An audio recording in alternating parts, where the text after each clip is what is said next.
the first thing I would want to say to you, if you were President Obama, is how honored I was to be part of your campaign. In all of my life, I've never been in a presidential campaign. I'd never signed up. I'd never spoken up. I'd never volunteered. And this time, it was such a great honor. And I don't have any regrets for doing that, especially when I think where we would be if the other candidate had won.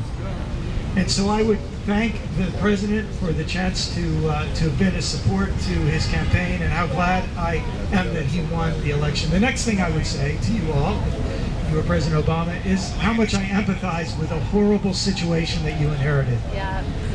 You had nothing to do with so many of the big problems that now you're having to resolve. And I would go into great detail about my empathy and my, especially when so many people are critical. Isn't it easy to be an armchair quarterback when you know as little as the rest of us know? So I would express an awful lot of empathy and a lot of understanding, and I would be very quick to emphasize my own ignorance about the complexities that the president has to deal with. But the third thing I would do if you were the president, I had the chance to talk to you, is I would say, could I dare, just as who I am, make a couple of suggestions? Mr. President, I'm sure you know a lot more of the truth now in some ways than you did when you were running.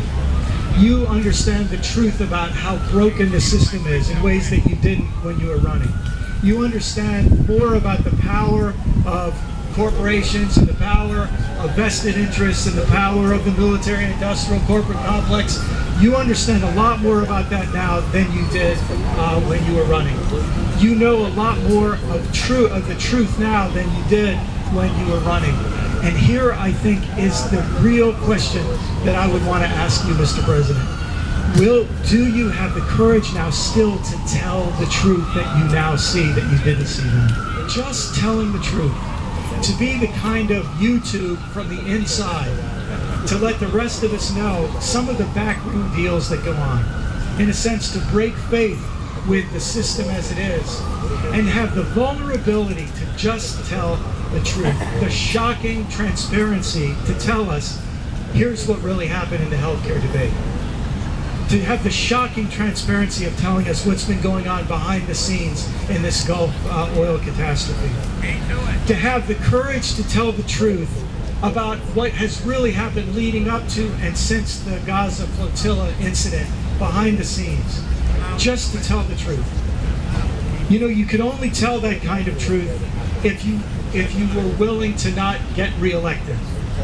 You'd have to be willing to tell that kind of truth. To tell that kind of truth, you'd have to be willing to have all hell break loose. But you'd also have to be willing to break with the status quo, because telling that kind of simple, transparent truth is the thing that seems to never happen.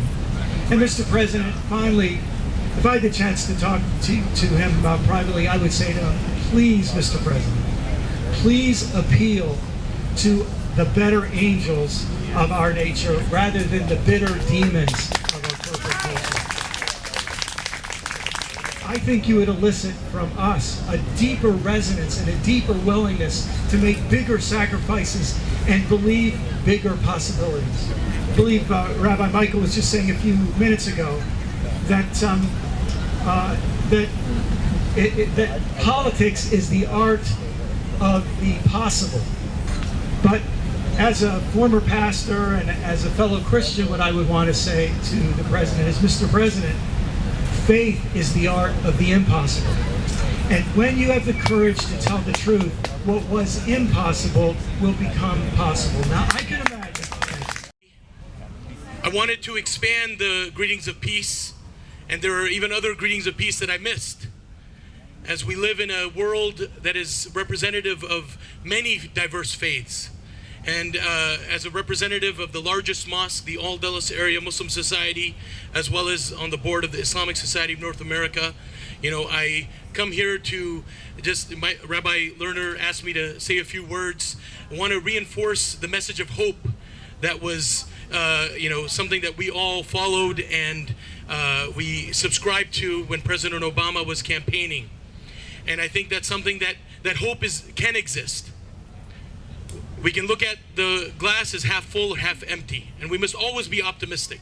In the Holy Quran, there's a verse that talks about with every difficulty there's ease. We know there have been many difficulties and challenges and conflicts that continue, and we must be hopeful and optimistic. To give you an example, this Friday, as a Muslim, when I went for our Jummah services, our Friday Muslim services in the afternoon, I went to a synagogue to pray. Because here in the DC metropolitan area, we have a strong interfaith grassroots network. People coming together, sharing sacred places. As a part of our 10 branches of the All Dulles Area Muslim Society, 2 of them are affiliated and working with synagogues as far as prayer. We have a mosque and a synagogue which are neighbors in Ashburn, sharing a wall.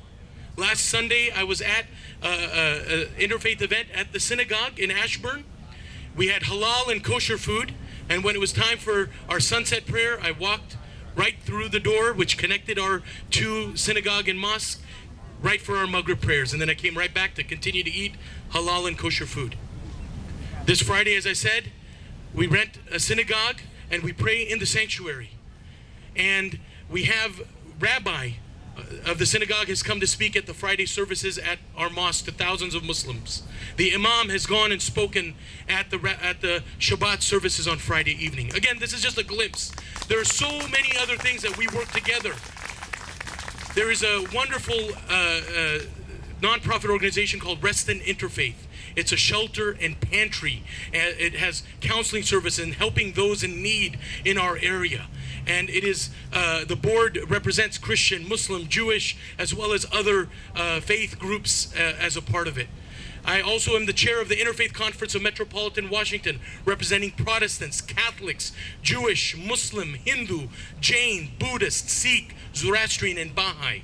We must expand the dialogue and get of love. And one element, one law of love is that we see what's real. Well, I'm not talking about Hallmark love. I'm talking about the spiritual love.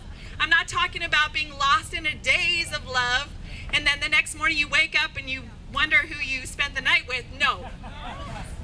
I'm talking about the love where you see what is real and you keep on loving. That's spiritual love. That's the divine love. That's the way that the Creator loves us, with that kind of love. And that's the kind of love that we are called to.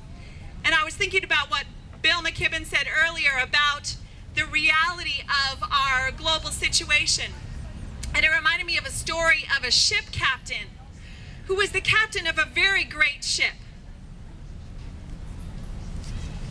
And he was sailing this ship in the night, and he saw a light up ahead, and he said, you know, move out of the way. This is my great ship. Please move. And this, you know, and this oncoming light did not move. And he again gave his signal and said, move out of the way. This is Captain James. This is the USS Great. And this oncoming light still did not move.